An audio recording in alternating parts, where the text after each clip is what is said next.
I'm Ronna Limke from the Grass-Fed Sustainability Group. Work with Don and Debbie in the Savory Hub. And Debbie asked me to come speak to y'all a little bit about an introduction to holistic management.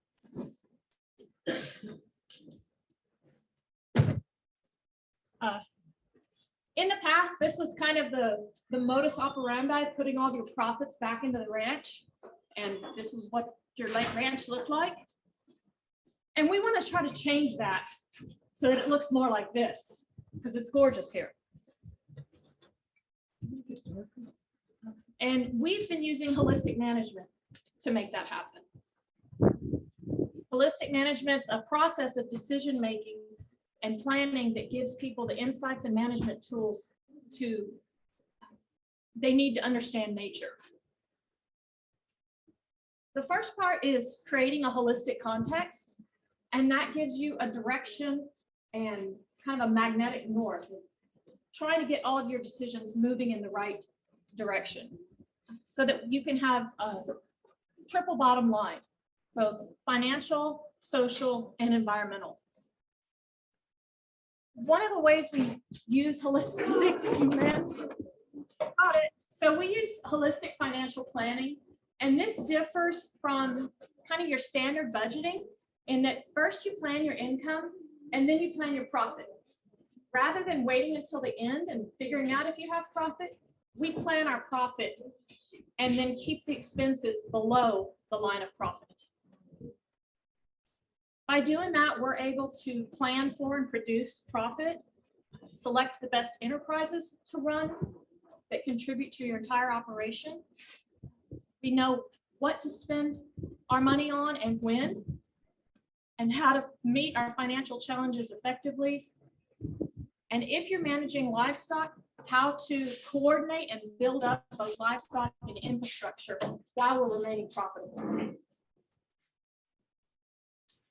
We do this several ways. One of them is categorizing expenses. The first type is the inescapables. Those are things you can't get out of paying if you want to keep your property. For us, taxes is our only inescapable. We try to be creative on every other expense to get it as low as possible. Wealth generating expenses are expenses that are going to help increase your wealth. They're going to do something significant for your property. And then the last type is the maintenance expenses. All of those things that just have to be done: electricity, utilities, insurance, cell phones. That way, when we try to start bringing our plan into balance, we start with those expenses first. Can I change cell phone carriers to get a better price? Can I change my insurance carrier to get a better price? Here is an example of one of my financial plans. And we do all these different worksheets, gathering our information, categorizing our expenses. And then to get my plan in budget, I start over here with my maintenance expenses and move forward to my more important expenses. Holistic financial planning is the most important activity you can do because it gives you the peace of mind to move forward and work towards a goal. Unfortunately, a lot of producers don't take the time to financially plan your business. And I think agriculture is one of the few businesses that you don't have a business plan written out when you go into business. You just wing it. And holistic financial planning puts a plan in action. There's 4 key insights to holistic management, and the first one is that nature functions in wholes. Anytime we make a change to nature, it's going to affect something else. And so recognizing what it is you're changing and what part of you're managing. Are you talking about the farm and ranch operation, your day job operation, family, community?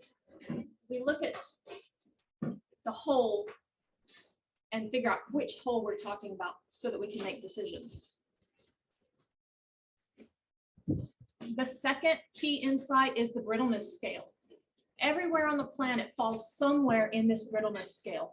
everywhere from your very non-brittle, your jungle leaning areas, to the very, very brittle desert areas. And the reason this is important is because an action that you take in a non-brittle area is going to behave differently than that action you take in a desert area. The brittleness scale has to do with the proportion of humidity year-round in an area, not necessarily the direct amount of rain. For agriculture purposes, this is really important because in a non-brittle area, there's active microbes and decaying happen year-round. There's always moisture. Everything's going to decay, whether it's standing up or hanging from a wall or anything. In our brittle leaning areas, we have to use large animals to get that standing grass back down to the soil surface, where all those decaying organisms are going to turn that standing forage into soil, back into composition. And so that's part of the reason herding animals are so important in the brittle leaning areas, is to get that standing forage back down to the soil surface. Here we've got non-brittle East Texas and very brittle West Texas. If I burn 100-acre pasture in each of these two areas, the results of that burn is going to be very, very different in those two areas. The third key insight is the predator-prey connection. Before we got so modern and installed fences everywhere, there was huge herds of ruminant animals moving through the land, nice and calm, until a predator came around, chased them, everybody ran, there was soil trampling, knocking down the grass, dung, urine, and then they left for a long time and let those plants recover. And we took that cycle away. So now we use planned grazing, stocking rate, herd effect, stock density to recreate this effect within our fence lines. We don't see this type of behavior normally anymore. The fourth key insight is that timing is everything. The overgrazing of plants and damage from trampling has less to do with the number of animals on the land and more to do with the time that the plants and soils are exposed to those animals. So here I've got, kind of hard to see, a cow trail right through the middle. If I've got one cow that walks through that trail every single day of the year, I have 365 cow days on that pasture. If I have 365 cows that run through my pasture one day a year, I still have 365 cow days on that pasture.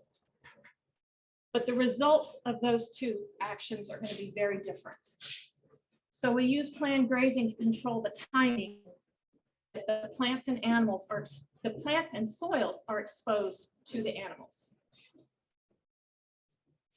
So those are the four key insights that Alan Savory came up with as the basis for holistic management.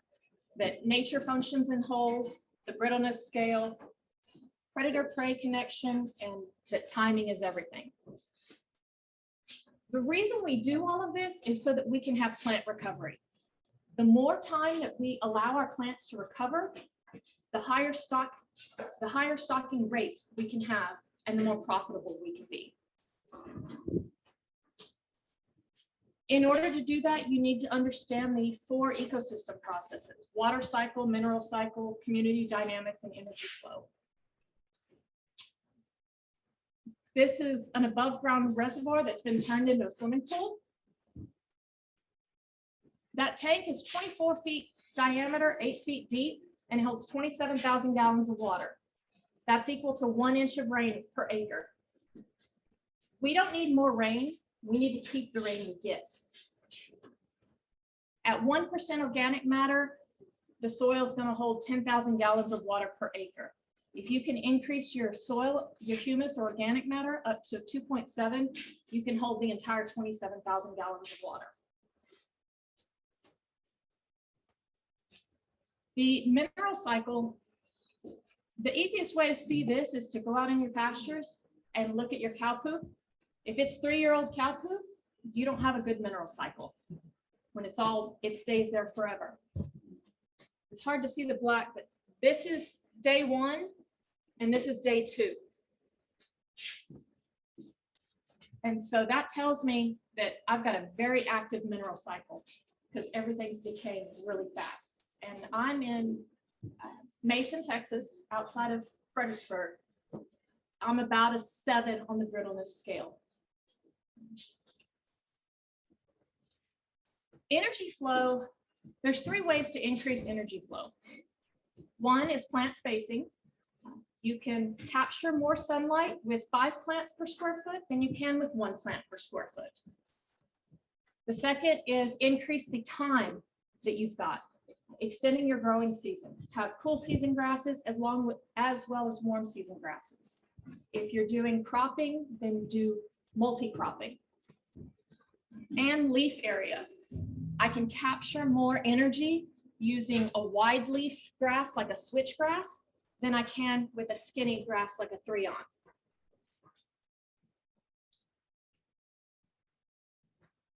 Then there's community dynamic, and we're looking for communities that are rich in plant and animal species, both above and below the ground.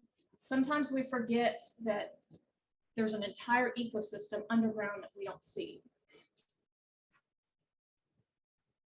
When we're out looking at community dynamics, we're looking for simplicity versus complexity, annuals versus perennials.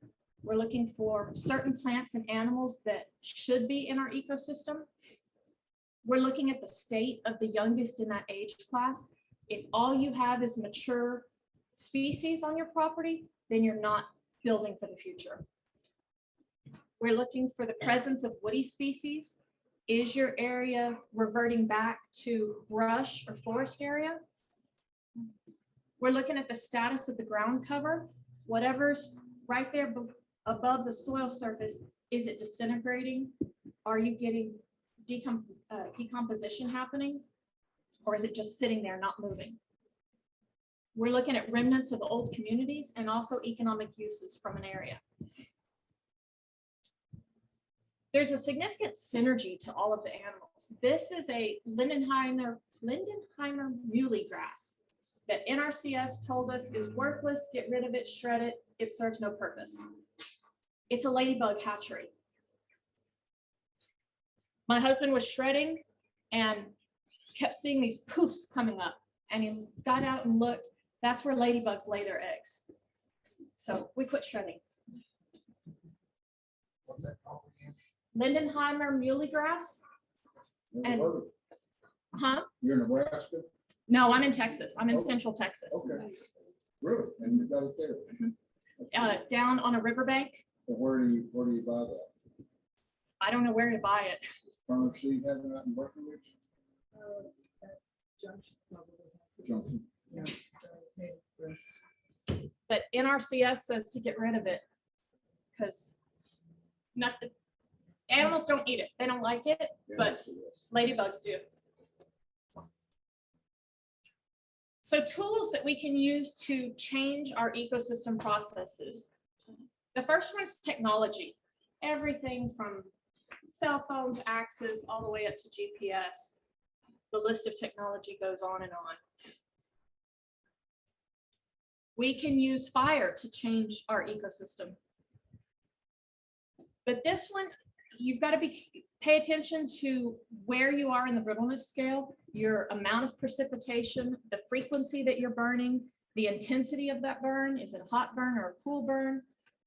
And the tools that you use to follow along with the fire. This is a fire we had on our property in October of 2018. This was where we were going to winter the animals, and a 4-wheeler leaked gas and caught it on fire. It was about 3 foot tall, roughly 8,000 to 10,000 pounds per acre.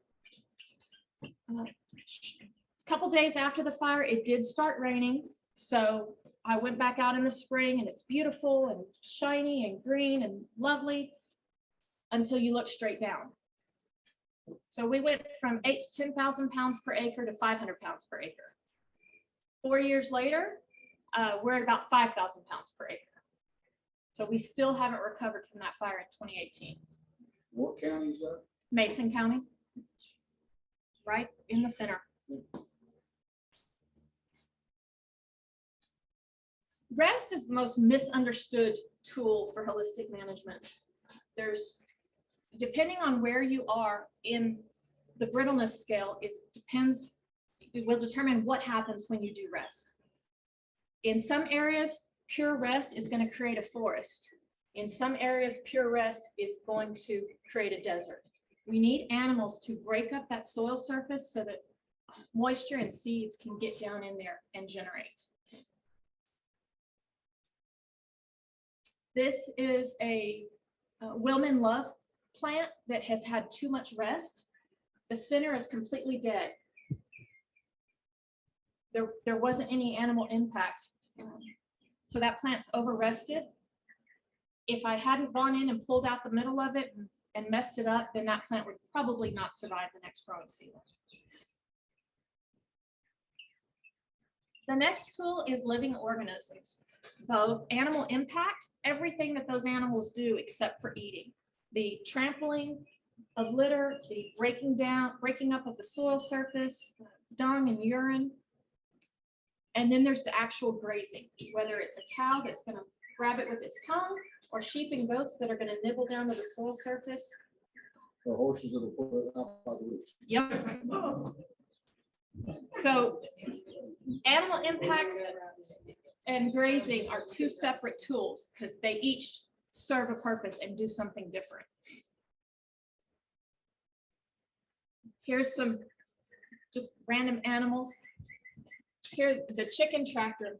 Significant amount of animal impact after being there for 8 hours.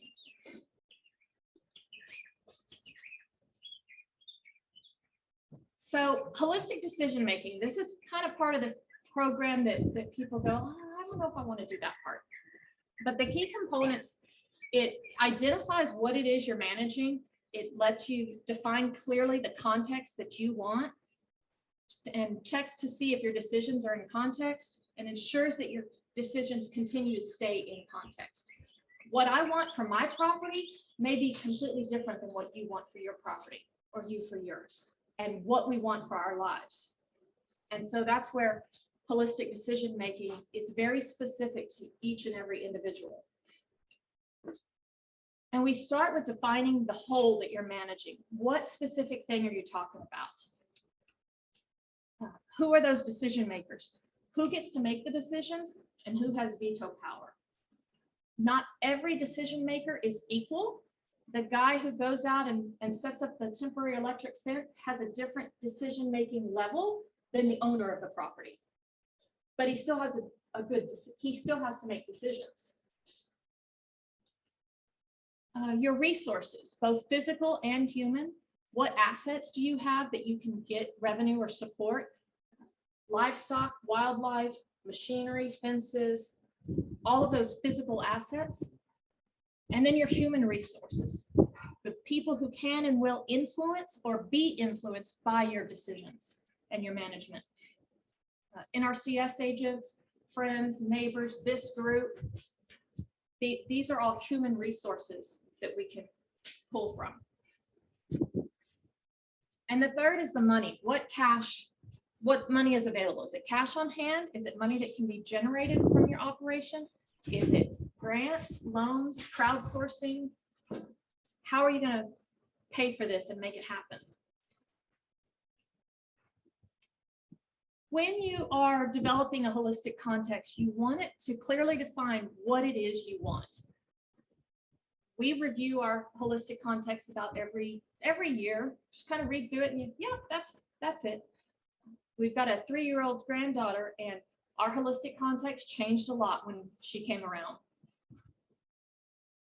Because we've looked at our quality of life and what we want is different.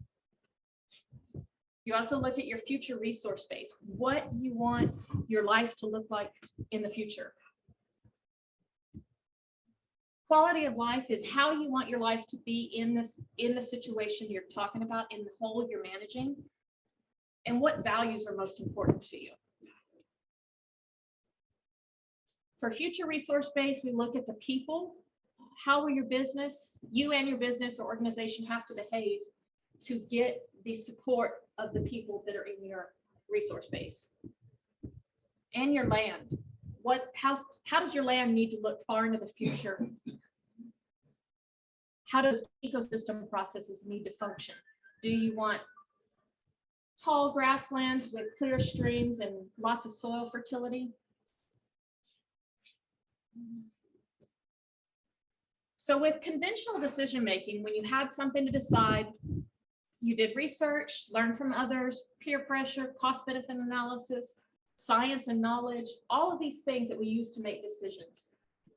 But with holistic decision-making, we do all of that, and then we filter it through our context checks for soundness. And we're looking for financial soundness, social soundness, and environmental. And we run those through a series of checks to see if we are making the best decision. And here are the checks. This is meant to be done pretty quickly and not taking a lot of time unless you are gathering information for a financial product. You need to figure out what your costs are. That can take a little bit of time gathering the information. But the first one we look at is the cause and effect. Am I actually solving the problem, or am I trying to solve a side effect of that problem? The second one is the weak link. Is it a social weak link? Will this decision irritate one of my neighbors? Do I care? I don't know. Is it a biological weak link? If I have too many of a pest, am I addressing that organism at its weakest point in its life cycle to get rid of it or to increase it? And then financial weak link. If it's a financial weak link, you look at a chain of production. Is my weak link a resource weak link that I'm not able to grow enough forage to solve my problem? Is it a product weak link? I don't have the right breed. I need a better bull.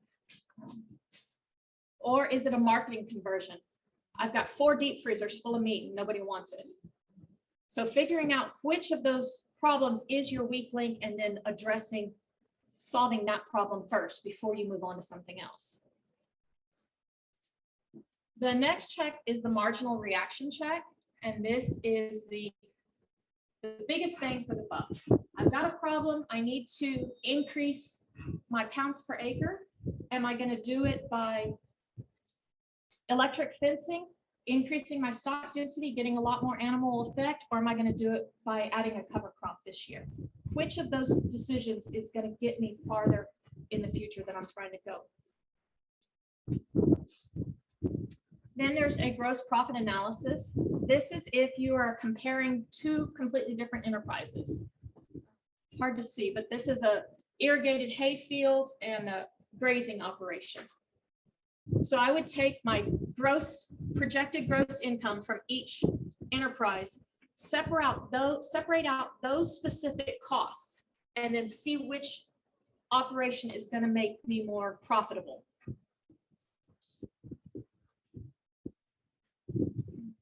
Energy and money, sources and uses. Am I using petroleum when I could be using solar? Am I using my work when I could be using one of the kids? Whose energy and money am I using, and is it going to the best place? Then there's the sustainability check. Is this something you can keep doing, want to keep doing?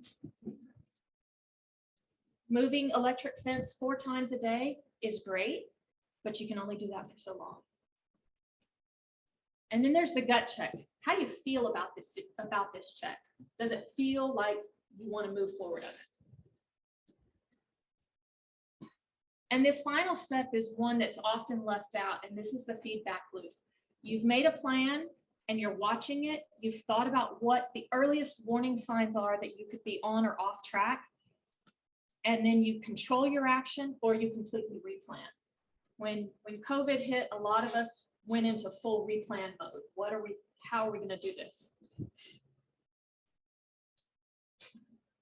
And by doing this, it ensures that you're staying within your holistic context. Planned grazing. The whole point of planned grazing is to have your animals at the right place, at the right time, with the right behavior. And we want to do this so that we can stop overgrazing. And that's any grazing that takes place on leaves that are growing from the roots that haven't fully recovered yet. Here I've got this grass plant was cut 2 inches every week, 2 inches every 2 weeks, and 2 inches every 4 weeks. My root structures are significantly different here. So this is severe overgrazing. When that continues, that plant's going to die. This is more along the lines of what we're looking for. There are times that you will overgraze, and that's if you stay too long in an area, if you come back too soon, and in the spring when everything's just starting to grow, it's using its energy from the roots to make something grow. When we're talking about plant recovery, this plant was severely grazed. This plant was not as severely grazed. So after 15 days of recovery, this plant is fully recovered, where this plant that was severely grazed is not recovered yet. Here's a cross section of soil from a continuous grazing operation to a holistic planned grazing. You can see, that's hard to see. The root structures come all the way down to here, as opposed to up here. This is significantly darker soil. There's water, there's mineral activities, worms, all of that stuff in there. Here's a fence line photo in the dead of winter. That's my property and that's my neighbor's property.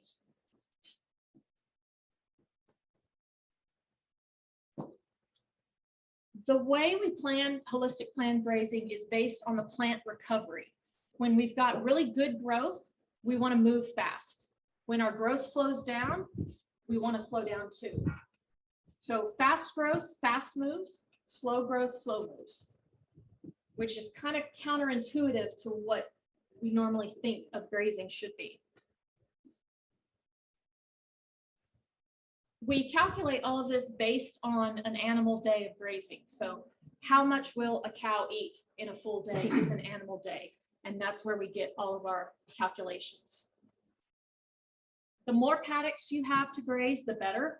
If I've only got 2 paddocks with a 180-day growing season, I've got 90 days of grazing and 90 days of recovery. If I can bump that up to 4 paddocks, then I've got 30 days of grazing and 90 days of recovery. If I can bump it up to 16, then I get 6 days of grazing and 90 days of recovery. We can also affect it by, instead of having 4 herds, bring it all into 1 herd. Then the whole rest of this ranch is resting while I'm eating that. We like to use electric fencing. It's currently, well, before this year, hard fencing was roughly $4 a linear foot. Electric fencing is less than $1 a linear foot. So we can do a lot more fencing with electric. Planned grazing for best results gives us flexible stocking rate to match our forage availability and animal numbers. We can spread our grazing out. We can build up a drought reserve, get adequate recovery, and use shorter grazing periods. And we're able to be proactive about changing conditions. From ranchers, we've learned that it takes a minimum of 10 paddocks to stop overgrazing. Decent animal performance will come in 14 to 16 paddocks. Most rapid range improvement takes 30 or more. And the biggest decrease in workload and greatest improvement is over 50 paddocks.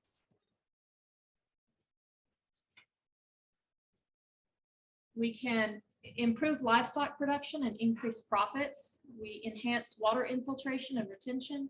We build up soil fertility, control erosion more effectively, improve nutrient content of grass-fed products.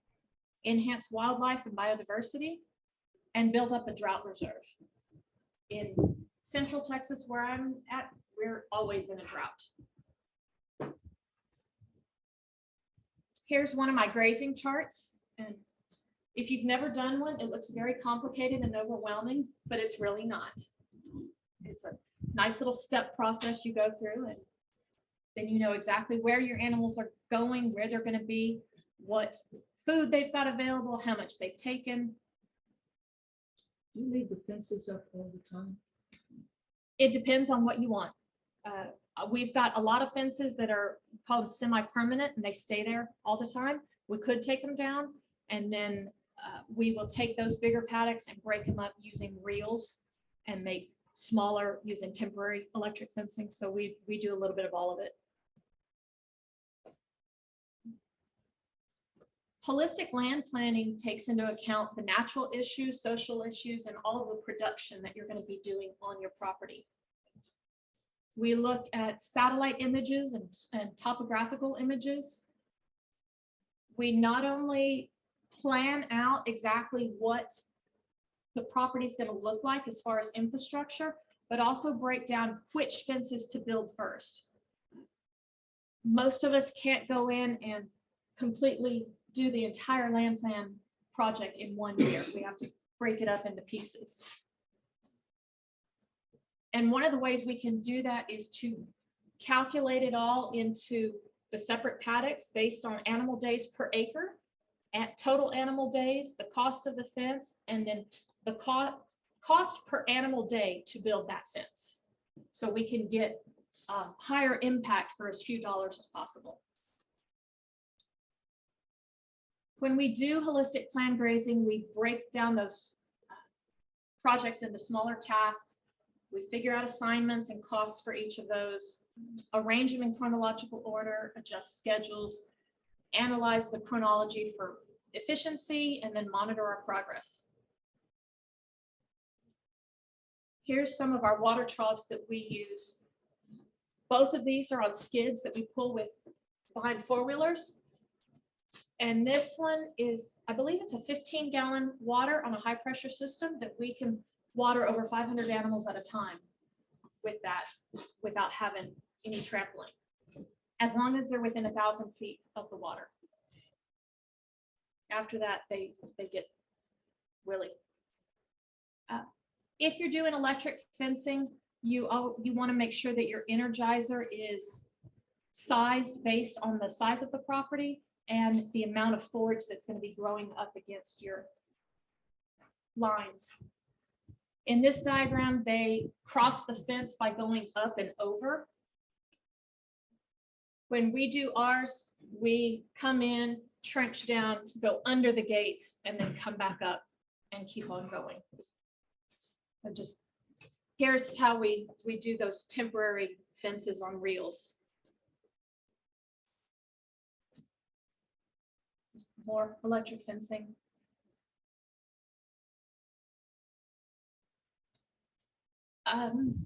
Some of you may have heard of the Ecological Outcome Verification Program, and it's a protocol for monitoring land health, and it gives a holistic look at both the leading indicators and the lagging indicators of soil health. This EOV program feeds into the Savory Global's Land to Market program, where products from EOV verified properties are sold to brands and retailers who then give them to customers who are wanting regeneratively produced products. And so we're able to generate land. I believe at the moment there's over 75 brands that are buying EOV products. Applegate Farms, UGG Boots, Timberland Boots, Union Food Snacks, Duke's Pet Foods. Really long list. And EOV is going to monitor the soil health, because healthy soils absorb more carbon, retain more water, they're richer. We look at biodiversity, both domestic and wildlife animals. And we look at ecosystem functions, the water, mineral, nutrient cycles, energy, as they go through that continuous process. So these are the leading indicators that we look at. This is what we do every year. We look at the canopy abundance, the living organisms we see, functional groups of vegetation, amount of undesirable species, the desirable or rare species, our litter abundance, our litter decomposition, our dung decomposition, bare soil, soil capping, wind erosion, and water erosion. So this is, we do this every year. And then the lagging indicators, what's the soil's telling us has already happened, we do every 5 years. And we're looking at bare soil cover, the litter cover, perennial plant species, the cover percentage by functional groups, and the biodiversity indicators. We also do water infiltration tests, carbon tests, and the soil health tests. This we do every 5 years.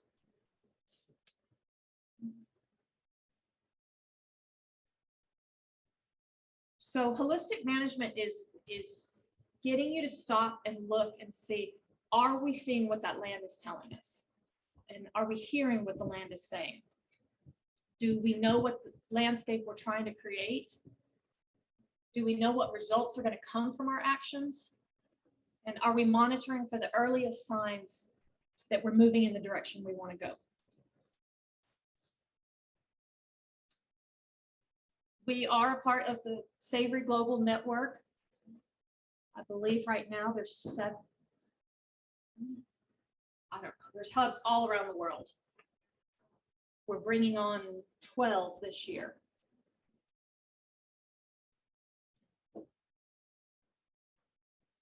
And so that is grass-fed sustainable. A quick rushed 1 hour talk about holistic management.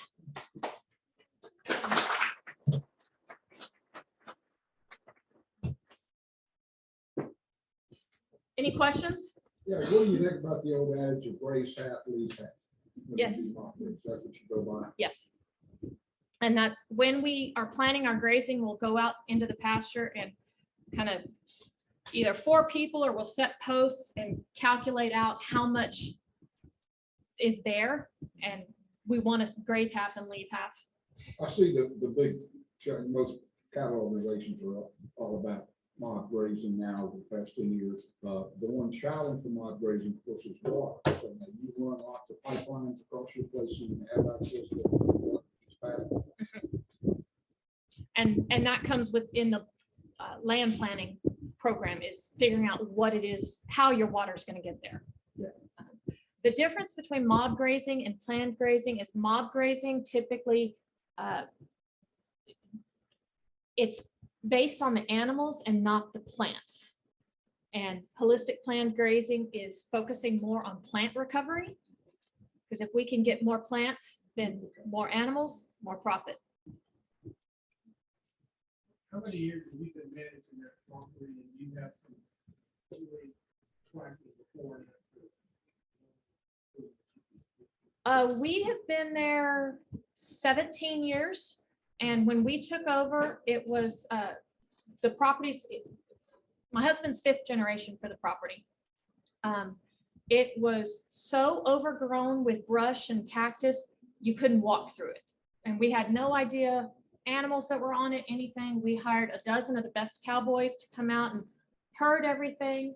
And they were riding through the pastures and could hear the cows moving, but you couldn't see them.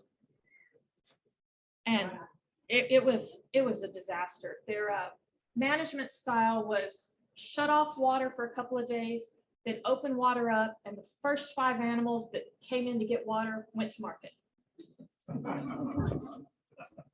So that's what we started with.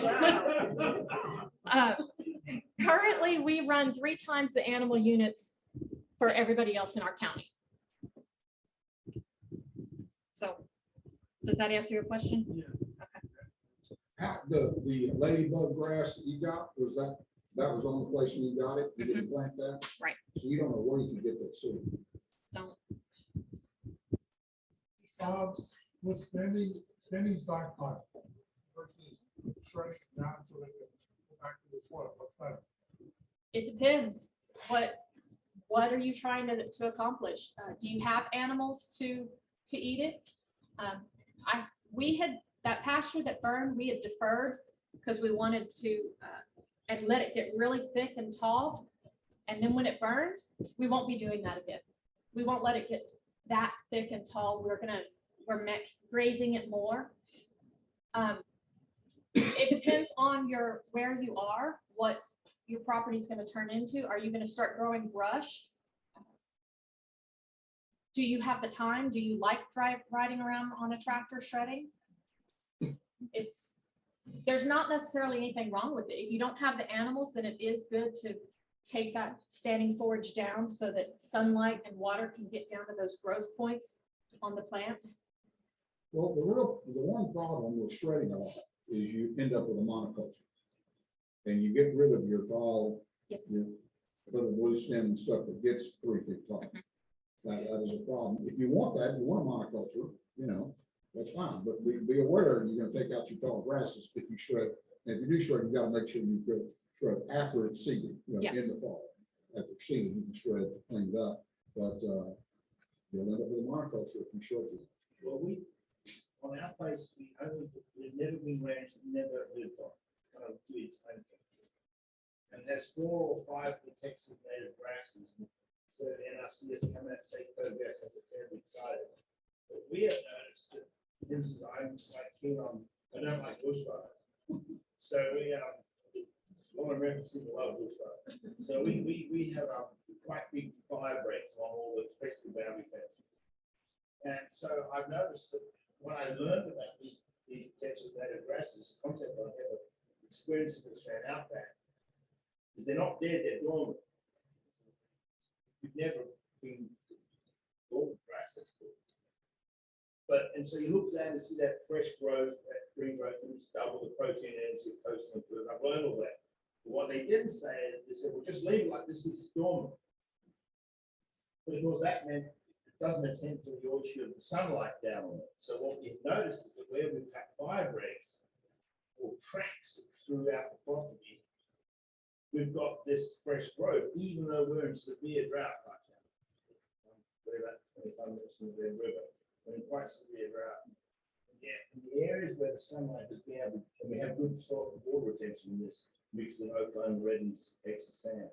So where we have actually mowed for, say, there's a fire break, even now, we've got some green pit coming through because the sunlight can get out. Yeah. So the NRCS say, don't touch this if you don't need it because it's dormant, that's great.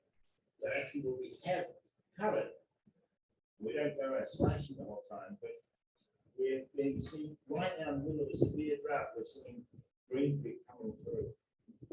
So didn't know what to do actually.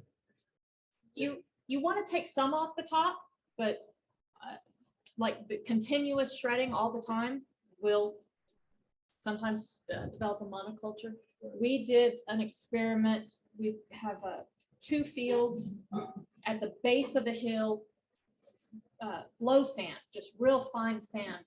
And one side we shredded and the other side we grazed heavily to see what would happen. And the side that we put the animals on did so much better than the side that we shredded. Because shredding is going to take off that top layer and allow sunlight down to get to the root growth points, but it doesn't break up the soil capping, that soil level, so that seeds and water can get in there and air. There's no saliva, there's no dung and urine when you shred versus animals. So Can you address some of that by calling down the sheep? absolutely. We run our cattle, sheep, and goats all together in one flurry. What do you think hard. about, what do you think about aerating the soil? That's what animals are for. And so we, So you don't believe in aerating mechanically? nothing wrong with it. It's time consuming. In my opinion, I can roll out a bale of hay or drag out some cubes and let my animals aerate the soil. What breed of cattle? We run Hereford, Angus, and Devon, Red Angus. It's Longhorns. real longhorn. She knows where she can get them. I know, I've got a pretty good connection of where to get them. Well, we've been blessed to have some chicken barns, you know, right there on our place, and I tell you, it's somewhat rocky where we live. And one time putting chicken litter out will grow grass on Mhm. rocks. It's crazy. I don't know what the accessibility is to that down here, but you know, but I could give an hour tutorial on what chicken litter will do in place. Yeah. It complements a lot what you shared today. Yeah, anything you can do to increase nutrients and using dung of some animal is gonna be Well, beneficial. After renovation was like, I'm not a fan of killing or anything, but take this harrow and set up the wheel straight, it's gonna make cuts. I've heard people say that encourages the grass to spread better. Is that one stick wise? The problem with that is when you go through and till, you're raking up so much soil structure that it takes it time to recover. I'm not saying kill, it was more like just cutting. Just- cutting- yeah. Cutting a straight line. If your soil is that compacted and needs to be broken up mechanically, then it could be worth it. It's like, it's sort of area. Yeah, You chase your cattle, you're raising, and then you chickens to like side. no, we just don't come back around. We make sure that our plants have full enough time to recover. In a good year, it's 120 days of recovery. Currently, I'm at 365-day recovery. And because we haven't had rain since October. And it was 3 inches. And What year? this year, last year, October of last year. And You might familiarize some folks that don't understand the significance of ladybugs, the beneficial insects that they are. As a cotton man, family, been 110 years, ladybugs are good luck for cotton. You might be familiarize people with ladybugs. ladybugs are one of the most beneficial insects you can have. They eat all kinds of yucky bugs and pollinate and fertilize, pollinate stuff. They're amazing. If there is interest in classes, should people contact you? Yeah. Absolutely. I'm teaching a class right now via Zoom. It's an international class, and so we meet once a week for 3 hours, and it'll take 6 months to 22 weeks to get through the class. So that's kind of fun doing an international class. But yeah, we taught classes last year in Mason. I'm thinking this time we'll do kind of a combination, some Zoom, some in person. But yeah, we can do classes. If you're interested in the EOV program and getting your land certified for that, Don and Debbie are in the EOV program. We have fun with that. The advantage of the current White House administration is you don't need to mention class, right on the border. Yeah.